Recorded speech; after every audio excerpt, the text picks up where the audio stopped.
very much. I'll just tell you a little bit about myself. I was born on the 6th, 7th and 8th of September.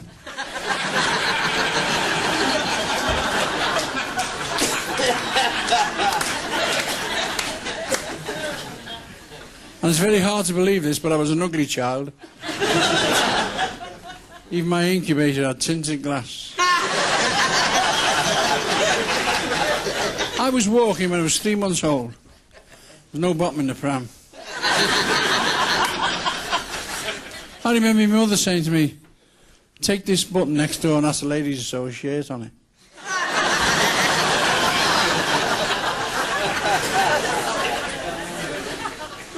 Do you ever remember them stick-on soles? Not as good as shoes, are they?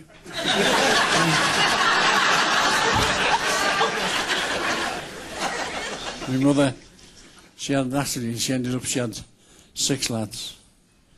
We all slept in the one bed. She used to pin our vests together so we wouldn't fall out. 4 of them used to wet the bed, the other 2 were cracking swimmers.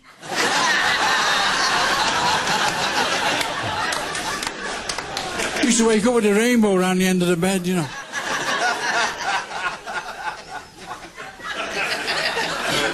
We didn't have frilly valance sheets. We had guttering.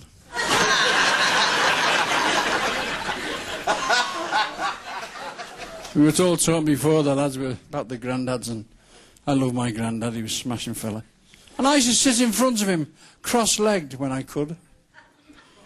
I said, Grandad, tell me stories about the war. Of course, here's the bloody war was the Somme. He says, son, we used to dig trenches, 2 foot deep. It rained and rained for weeks on end. Sometimes there was 8 foot of water in them. We used to pass messages back and forwards to the front line by the use of carrier pigeon, because there was no phones, mobiles or faxes. And there's a pigeon stranded in no man's land with a broken wing, part of its beak missing. It was soaked to the skin of feathers. The vital message tied to his leg. And the captain turned to my granddad. Ladies and gentlemen, was a war hero. He turned to him, he said, Grandad,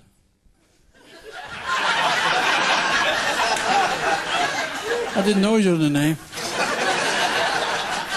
Will you go and get the message off the pigeon? He said, I'll go. And he crawled through all the muck and bullets and mortar bombs. He lost an ear and a thumb.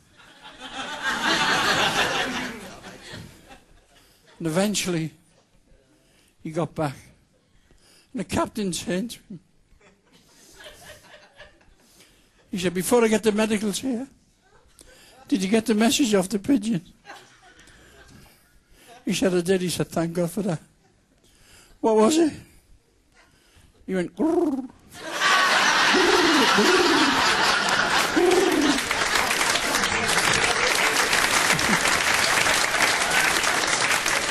I was courting this lovely girl from the Whittle.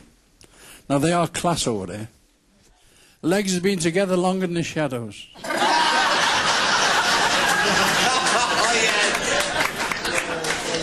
She chat me up, she said, oh, Eddie.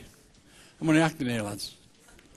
She said, oh, Eddie, I've arranged for you to meet Mummy and Daddy and have Sunday lunch after the hunt. Lunch, I'm just laying to eat with a knife and fork. That's what these plasters are doing on my head.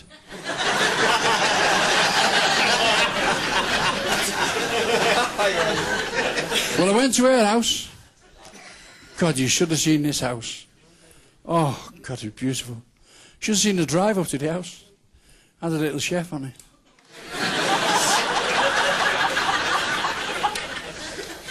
Roses around the door, croquet lawn, swimming pool, tennis court, dry ski room. I thought, this class, this. And they don't have little dogs, garden houses like that. You should have seen this Great Dane. Get off you. Get off you. Pin to the wall, get off. And this voice in the back kitchen, so refined. Kick its balls.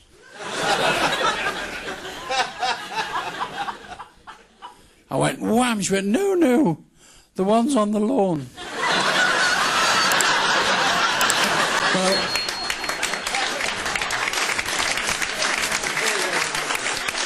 my mum and dad don't like me anymore. The bloody dog wasn't too happy. Marriage is all right, isn't it? But Christ, the hours are long. I know Pauline was having to go with the fellas and, you know. But ladies, when you're getting on in life, and we love making, that's what we call it in our age. Love making. When we're there, like, making love to you, don't bloody cough.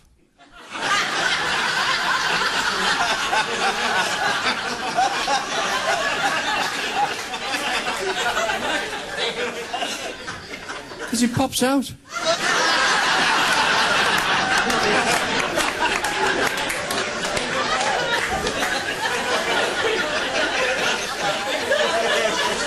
When I cough, it goes in a bit further. So we don't make love anymore. We go to bed and have a fit of coughing.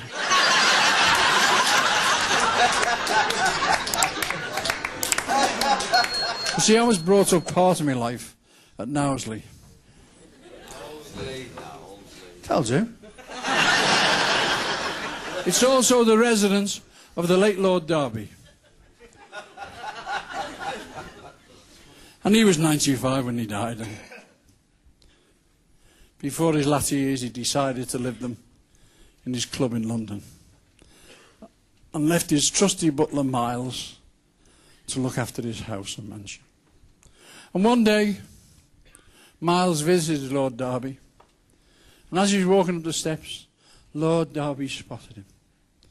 He said, "Oh, hello, Miles. What are you doing here, visiting me in my club?" "Should I brought you news, my lord? Bad news and good news." "Oh dear. What's the bad news?" "It's your dog Toby, my lord." "Toby? What's happened to Toby?" "He's dead, my lord." "Oh dear. Oh, he's gone, Toby." I bloody love that dog, you know. I used to walk the hills with him, you know. Trusty old friend. And he's gone? "Yes, my lord." How did he die?" "The horse trod on him." Bloody horse trod on him. You know he's not allowed in, he wasn't in the stables, my lord. All your Haddock horses bolted. And one trod on Toby and Toby's dead. This is a sad day. I bloody love that dog. Why did the horses bolt? Be the fire. What bloody fire? The stables were gutted. Horses bolted. One trod on Toby, and Toby's dead. Threw him on the fire, saved time. He said, "This is a sad day." I bloody love that dog. What caused the fire in the stables? It was a spark from the mansion. My bloody mansion? Yes, my lord. Totally gutted. Managed to save the painting of the Laughing Cavalier from the West Wing. Oh, this is a sad day. Poor old Toby. What caused the fire in the mansion? It was a candle, my lord. Bloody stupid servant knocked a candle. No, my lord. It was on the edge of the coffin.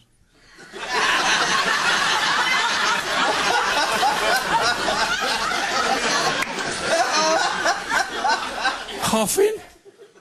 Whose bloody coffin? Your wife? My wife! My wife, Mirabelle. She was the best laying Knowsley, you know. And she's gone. She's gone. She's gone with Toby. Bloody love that dog, you know. Was it peaceful for her? Not sure, my lord. I think it was a shock of the news. What bloody news? Your son, Peregrine. What's he been up to?